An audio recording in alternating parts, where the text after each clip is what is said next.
unfortunate subject which should not have existed. But right now it's become a national debate, which is rape, because of a certain horrible incident that happened in New Delhi.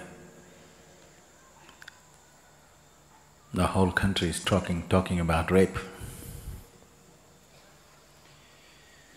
So,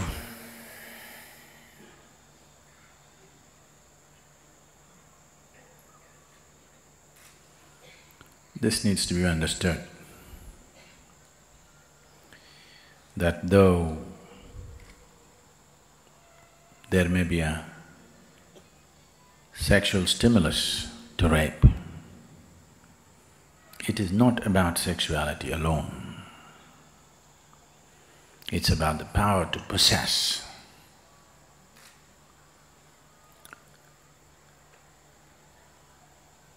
This wanting to possess comes from various things. One fundamental mistake that societies have done is somewhere in the minds of the youth, the male youth in the world, we have put the idea that a female is an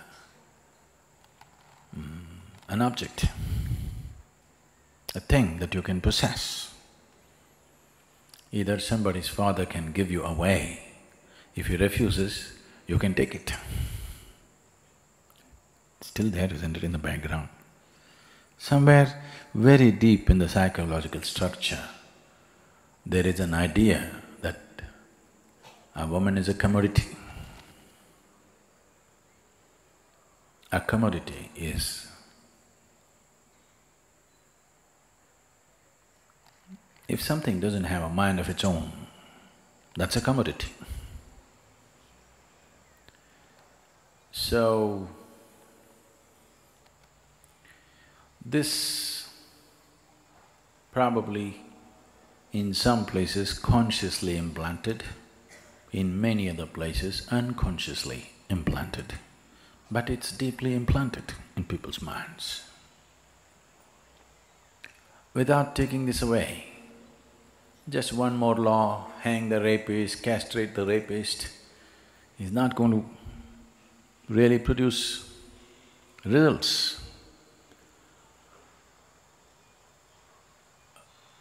And where does this come from? They did a very wonderful thing in the ancient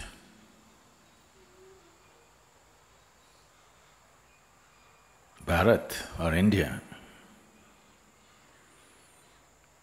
The Hindu law proclaimed, a man cannot go to heaven without his wife. You must understand the significance of this. I want you to understand the significance of it. A few thousand years ago, in many ways today, the playing field has been leveled for man and woman not because of any great social evolution, but because of technology.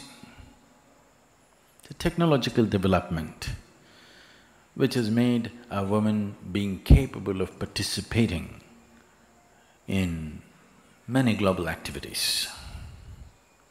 If there was no technology, if it was a question of your physical strength which carried you from place to place,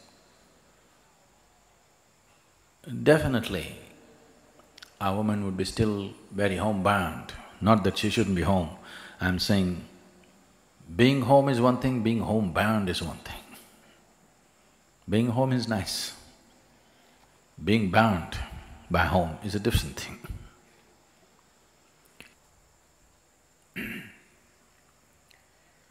So,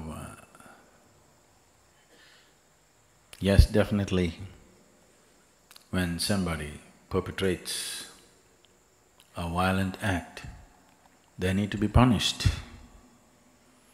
But still, if you want a better society, not just better laws, a law or a punishment is only relevant after things have gone wrong. Hanging somebody, doing something else is still not going to fix somebody's life. If we want to see that things don't go wrong, there may be no absolute fix, but definitely there is something called as lowering the percentages or heightening the percentages. When you're dealing with a larger world, it is only a question of lowering the percentages. Maybe there is never going to be an ideal society where no such thing will happen. But in striving towards that possibility, the most important thing is we need to understand. Right now, the chant that we were doing is just about that. Still, in most minds, a woman means body parts, an accumulation of body parts. Yes?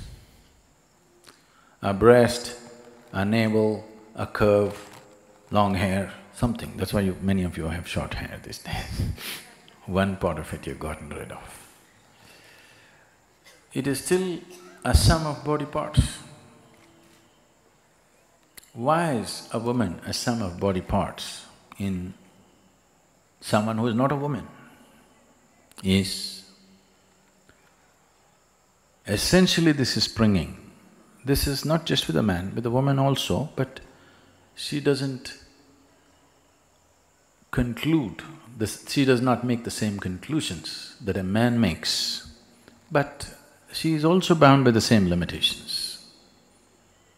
The moment the boundaries of your physicality becomes ultimate boundaries of life, you do not experience your breath, you do not experience any transaction that's happening to keep you alive. This you think is ultimate boundary.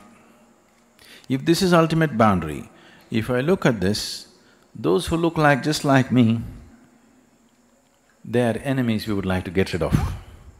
Those who look different, those who seem to have different kinds of body parts are something that you want to possess. So essentially, the problem is rooted in investing too much in physicality of life. If societies or human beings were experiencing their lives little more than their physical boundaries, these things would simply go down just like that. Maybe not eliminated, but would go down dramatically and considerably to a point where a few offenders, you can deal with them with punishment. You cannot deal a vast majority of population with punishment. Suppose 10, 15, 20% of the people are committing crime in a society, you cannot punish 20% of the population. If it's 1%, you can punish them, you can deal with punishment. If it's 20%, you cannot deal with punishment, it's not going to help. You want to hang 20% of the population? That's going to be worse than rape. And that's not going to help. So punishment, people think, is a deterrent. To some extent it is, maybe. For most people it is not. They will just try to do it more carefully. Yes, they will try to take more precautions about it. Maybe because they have to take more precautions, it may come down a little bit. But still, what's happening in one's mind and how it translates into life is the next step. But it's happening in your mind means when there's an opportunity, it will happen in reality. Right now, it seems there are over 500 rape video games, very popular. The video games go like this very popular video game goes like this. A mother with two daughters is in a railway station, and the video game is about how to rape the mother. If you successfully do it, you'll get one of the daughters. This is a video game, commercially being sold, bought in millions. Secretly, people playing these games in their homes or offices or wherever on their computers. We are nurturing a sick world and we expect it to not to happen in the railway station. It will happen. This time it happened in a bus,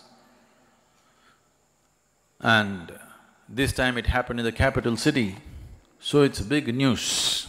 The whole country and the media is on, fine. Attention was needed for this. But if it happened in somewhere, some local place, in some village, in some little town, it would be just one more statistic, or it does not even become a statistic because nobody reports such things.